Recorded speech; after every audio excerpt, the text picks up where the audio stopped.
एक deputy CM हैं। एक डिप्टी सीएम 17 महीने के लिए तेजस्वी यादव जी बने थे। अपनी सरकार में एक भी नौकरी नहीं दे पाए केशव मौर्य जी। पता चली कि पेपर आउट हो गया।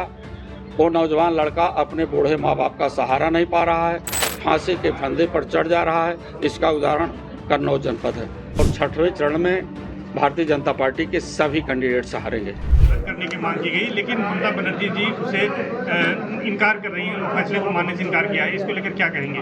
वो न्यायालय का मामला है और भारतीय जनता पार्टी तो खुद नहीं चाहती है कि ओबीसी, एससी, एसटी, माइनॉरिटीज़ का रिजर्वेशन रहे। राहुल गांधी जी ने जिस तरह सिस्टम पे, कानून व्यवस्था पर सवाल उठाए हैं, उन्होंने कहा है कि जो सिस्टम है वो निचली जातियों के खिलाफ है। इसको लेकर बीजेपी हमला कर रही है इंडिया गठबंधन पर। इंडिया अलायंस के जितने भी सिद्धांत और नीतियां हैं, उसमें चाहे समाजवादी पार्टी हो, कांग्रेस हो, टीएमसी हो, सभी की कार्यशैली खेतों खलिहानों में काम करने वाले लोगों के लिए है, गरीब लोगों के लिए है, पीड़ितों के लिए है, शोषितों के लिए है, वंचितों के लिए है। उन्हीं के समग्र विकास के लिए 2024 का चुनाव, जो आज भारतीय संविधान के द्वारा देश को खतरा पैदा हुआ है, उसे बचाने के लिए चुनाव हो रहा है 2024 का। डिप्टी सीएम केशव प्रसाद मौर्य ने अखिलेश जी पर हमला बोलते हुए कहा है, उनसे न देश समझ सकता है, न प्रदेश समझ सकता है, न पार्टी संभलेगी। अब क्या बताया जाए केशव मौर्य जी के बारे में।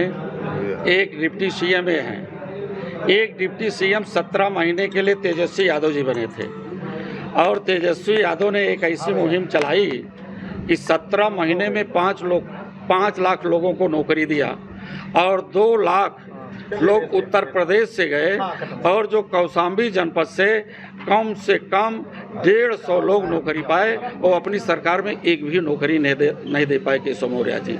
6वें चरण का आज चुनाव प्रचार थम रहा है। किस तरह से आप दावा करते, क्या तैयारी है? इस चरण में जो सीटें हैं उनमें किस तरह से प्रदर्शन रहेगा गठबंधन का? इंडिया अलायंस का प्रदर्शन बहुत अच्छा है। पिछले दिनों में हुआ है 5 चरणों तक और 6वें चरण में भारतीय जनता पार्टी के सभी कैंडिडेट्स हारेंगे। आपकी विधायक हैं पूजा पाल जी चायल से, उन्होंने डिप्टी सीएम से मुलाकात की है, बीजेपी के पक्ष में चुनाव प्रचार भी कर रहे हैं। बहुत से भारतीय जनता पार्टी के लोग तो मुझसे भी मुलाकात करते हैं, लेकिन जो जिस पार्टी का है अपना काम कर रहा है। कोई ऐसा है नाम जो संपर्क में है, जिसका नाम खुलासा करेगा? नहीं, ऐसा कुछ नहीं। पूजा पाल बीजेपी का प्रचार कर रहे हैं तो उसका आप लोग कहाँ प्रचार कर रहे हैं? हमने तो नहीं देखा। आपका भी तो नहीं कर रही है। हमने तो नहीं देखा।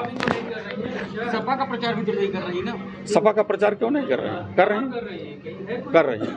अच्छा, ये बताइए कि अब 6 चरण के बाद किस तरह की तस्वीर साफ हो रही है? 6 चरण अब तो होने जा रहे हैं। 6वां चरण का चुनाव